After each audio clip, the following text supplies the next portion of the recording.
70-72 साल की मेहनत है। इतने मैं तो जो हिंदुस्तानी माँ बाप हैं, राइट, मैं उनको सल्यूट करता हूं, उनको सलाम पेश करता हूं, हिंदुस्तानी माँ बापों को। माँ बाप ऐसे थे, मैं जानता हूं, जिन्होंने एक रोटी कम खाई, अपने बच्चे को पढ़ाया।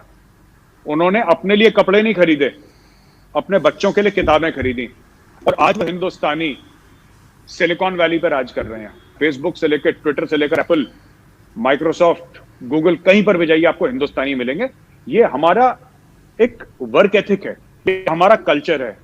हिंदुस्तानियों ने, राइट, जो ये सेलेक्ट फ्यू थे ना, ये जो आपके P5 जिसको कहते हैं, यूनाइटेड नेशन सिक्योरिटी काउंसिल के जो 5 मेंबर हैं, जो इन्होंने एक्सक्लूसिव क्लब बना रखा था, भाई इसमें सिर्फ ये लोग होंगे 5।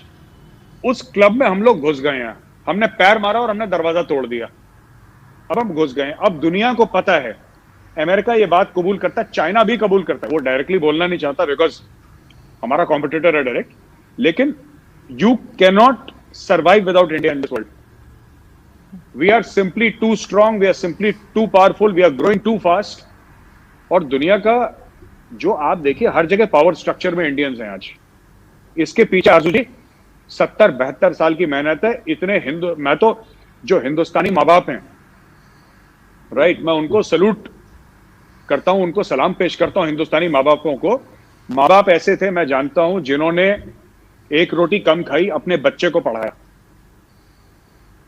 उन्होंने अपने लिए कपड़े नहीं खरीदे, अपने बच्चों के लिए किताबें खरीदी। और आज वो हिंदुस्तानी सिलिकॉन वैली पर राज कर रहे हैं।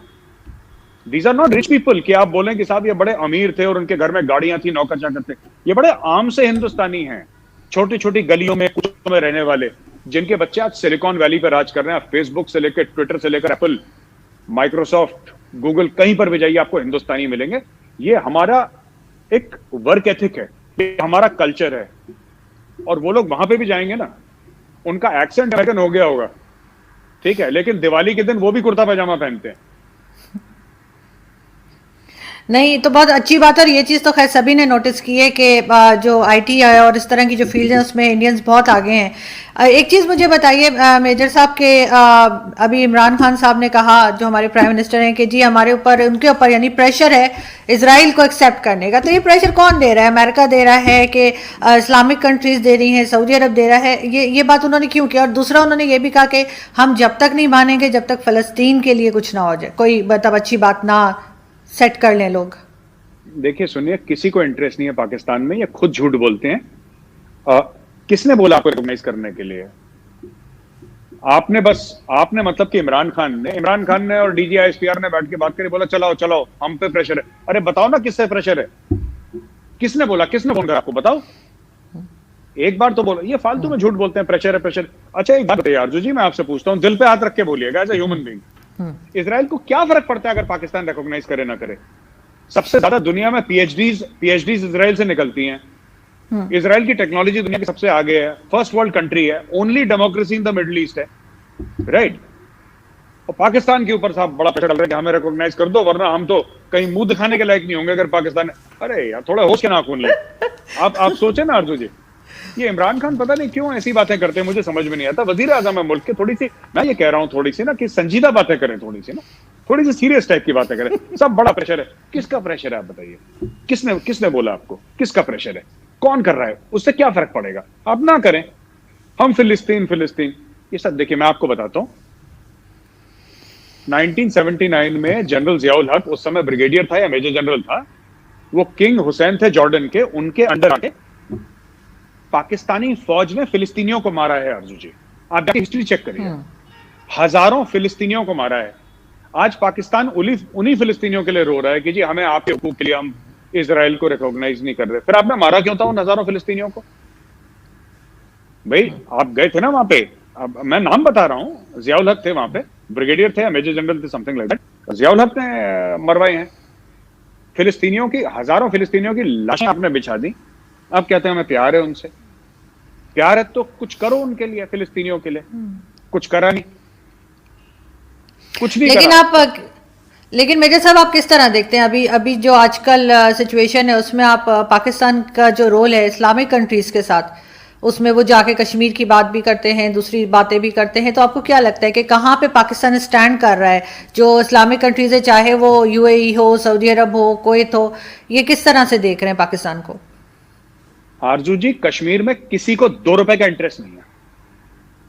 मैं आपको बता रहा हूं, किसी को 2 रुपए का क्या, किसी को चवन्नी का इंटरेस्ट नहीं। चवन्नी समझती है? 25 पैसे को बोलते हैं। किसी को कश्मीर में, आप क्या चवन्नी बोलते हैं?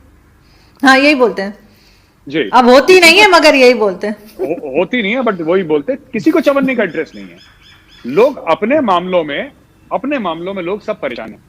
सबको अपने घर चलाने हैं। पाकिस्तान, अच्छा पाकिस्तान कहता है मुस्लिम कंट्रीज। मुझे तो आज तक ये समझ में नहीं आता कि मुस्लिम कंट्रीज क्या होती हैं। आपने कभी सुना क्रिश्चियन कंट्रीज ने डिसाइड करा है? बुद्धिस्ट कंट्रीज नहीं है भाई।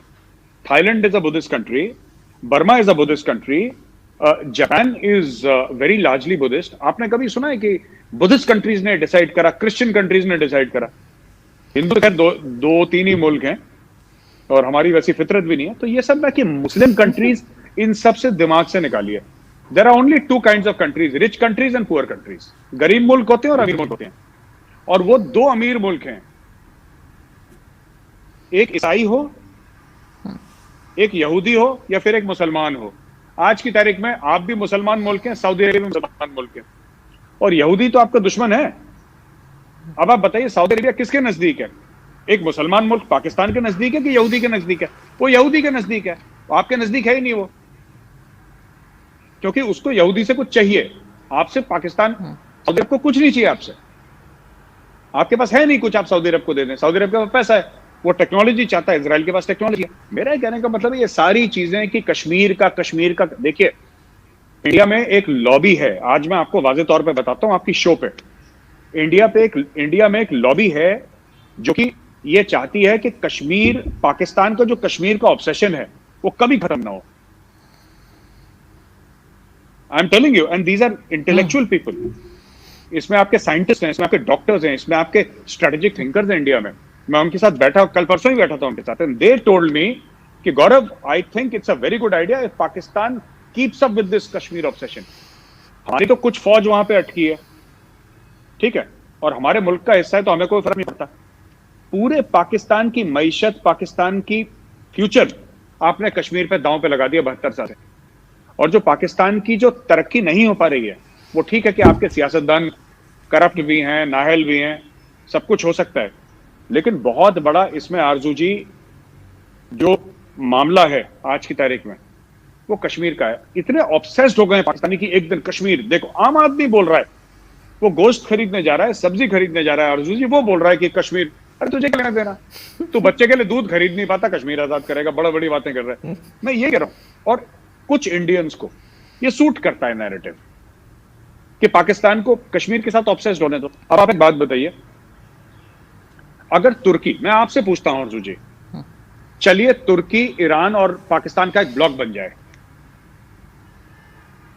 और ये बोल दे कि हां, भारत को कश्मीर के बारे में कुछ करना चाहिए, यूएन रेजोल्यूशन की बात कर दे। पाकिस्तान में सब लोगों ने बंगले डाले, जपियां डाली, ठीक है। अगर ऐसा हो जाता है तो फिर क्या होगा? मैं बताता हूं फिर क्या होगा, ठीक है जी। हम लोग वही करेंगे जो हमें मलेशिया के साथ करा था हमने। मलेशिया में भी महातीर बहुत बोल रहा था ना, बहुत चल रहा था। हमने पाम ऑयल कर दिया बंद, महातीर निकल गया, दूसरा आ गया, घुटनों पे आ गया मलेशिया। हम सिर्फ ये बोलेंगे कि कल से तुर्की कोई नहीं जाएगा, जाओ जाओ। लेकिन मेजर साहब, आप बेशक पाकिस्तान की बात, तुर्की को अगर पैसा चाहिए हमारा, तो तुर्की को बोलना पड़ेगा हिंदुस्तान जिंदाबाद, वरना तुर्की को 1 रुपया नहीं मिलेगा। अगर नहीं चाहिए पैसा तो बोलते रहो कश्मीर, हमें कोई दिक्कत नहीं है, बोलो, पैसा नहीं मिलेगा हमसे। नहीं, आपकी बात ठीक है, आई एग्री विद यू, लेकिन सारी बात यह है कि पाकिस्तान को छोड़ें, लेकिन जो लोग कश्मीर में रहते हैं, मैं अक्सर आप लोगों की डिबेट देखती रहती हूँ रिपब्लिक पे और दूसरे चैनल्स पे, तो जो लोग कश्मीर से आए होते हैं वो खुश नहीं हैं, वो नाराज हैं, वो अभी इलेक्शन से खुश नहीं है। कम से कम उन लोगों का तो ख्याल करना चाहिए ना। ठीक है, पाकिस्तान को आप सही कह रहे हैं साइड पर हो जाए, लेकिन जो लोग वहां पे, मैंने खुद देखी है डिबेट्स, किसी ने बताया नहीं है, मैं देखती हूँ डिबेट्स, तो ये और बात है आपकी आजकल नहीं हो रही है तो वो हम लोग बड़ा मिस कर रहे हैं, लेकिन ये कि जो डिबेट्स हो रही हैं उसमें जब कश्मीरी आते हैं, आप चेक कर सकते हैं, वो काफी नाराज हैं, तो वो क्यों क्यों इतने खफा है वो आपसे? जी जी आरजू जी, दो चीजें हैं। पहली बार तो थैंक यू, आप तुर्की, ईरान, ये सब इंटरनेशनल अफेयर से छोड़ के अब आप कश्मीर में आ गए, ठीक है।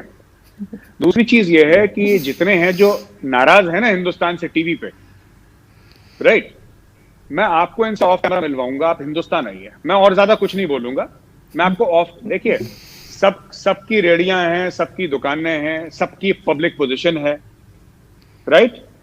जो लोग एक जमाने में हुर्रियत पसंद थे 370 के बाद, अब वो किसी और पॉलिटिकल पार्टी की बात करने लगे, ठीक है। क्या बोलते हैं आप लोग, बोलते हैं ना एक क्या बोलते हैं, कॉलोफेल में फर्क बोलते हैं ना आप लोग, हिंदी में बोलते हैं कथनी और करनी। सही। मैं आपके चैनल पे वही बोलता हूं जो मैं रिपब्लिक पे बोलता हूं, जो मैं पर्सनल, जब आप उससे मिलेंगे, इंडिया में आएंगी, मैं आपसे पर्सनली भी वही बोलूंगा, और मैं आपसे कश्मीर में जाके भी वही बोलता हूं। गौरव आर्या की कथनी और करनी, यानी गौरव आर्या की कॉल ऑफ फेल में आपको फर्क नहीं दिखेगा, पर काफी लोग जो टीवी पर आते हैं उनके कॉल ऑफ फेल में फर्क है। दूसरी चीज, ये जो रिसेंट इलेक्शन से खुश नहीं है ना, अगर खुश नहीं है तो इतना टर्नआउट कैसे हुआ, इतने लोगों ने इलेक्शन लड़ा क्यों? और देखिए इलेक्शन तो होगा, चाहे कश्मीर में हो, बिहार में हो, यूपी में हो, राजस्थान में हो, पंजाब में हो, या दिल्ली में हो, या साउथ इंडिया में हो, पूरे में। ये नहीं है खुश तो ना रहे, हम इनको खुश करने के लिए हम क्या करें भाई? मैं इनके लिए गजल कहूँ, कव्वाली कहूँ कि खुश हो जाएं? We are not interested. अगर ये खुश नहीं है तो भागे यहाँ से, वी आर नॉट इंटरेस्टेड, हमें कोई लेने देना नहीं है। पर ये अच्छे लोग हैं, ये जो आते हैं ना panelist, these are good people, ये दिल के अच्छे लोग हैं। बट आप समझ रही हैं मैं क्या कह रहा हूं? कॉन्स्टिट्यूंसी होती है जी, कॉन्स्टिट्यूंसी होती है।